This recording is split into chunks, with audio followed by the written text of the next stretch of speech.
backwards in a way, or your momentum back against you. There's kind of two. So like a heel, any little increment that your heel, that you land out in front of your hip, whether any part of your foot, but it's going to be your heel because that's what's going to touch down first in front of you. So even if it's just the slightest of little amount in front of your foot or in front of your hip, that's called braking. It's a braking force because it actually it slows you down, and then you have to overcome that. Okay. So whereas if you touch down right underneath your hip, and actually your hip is kind of passing over as you touch down, so that it actually almost is right underneath / behind, then you don't have that braking force. You don't have to overcome that. So if you think about your foot being kind of a stop, your hip has to overcome that.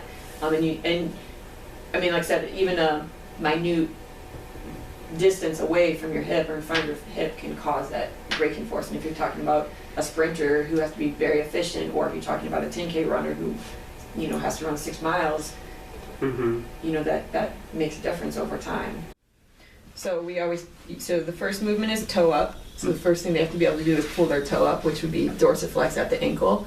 And one thing I've learned is that toe up is the thing that's been used for years and years and years. But I have found that some people then flex their toes instead of flexing at the ankle. So if you've ever seen those runners that like wear out the fronts of their shoes, sometimes that's because they're flexing their toes, which can cause extra tension. In the shins. Yeah. So they actually want to be able to dorsiflex from their ankle and not just lift their toes. So that's the first cue, yeah. Yep. Okay, so ankle comes up. So toe up, and then heel up, knee up.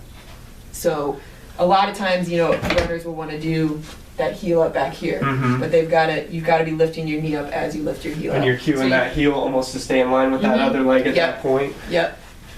Okay. And because I think I would probably naturally come forward on that, or I guess.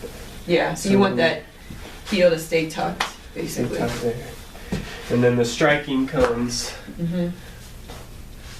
So, like I said, we don't emphasize a kick out. We emphasize a snap down. Okay. And it's got to be an active thing. So a lot of people just want to come up here and then just set it down. And you got to be active in it. Fight that. Yeah. And the foot is dorsiflexed up until, and then even there you're fighting that. So you're almost keeping that ankle up the whole time. And then once I press off, if I were running, I'd press off in a pointed position, point flexion. But I want it dorsiflexed otherwise. And that applies for sprinting and jogging or all sorts of running.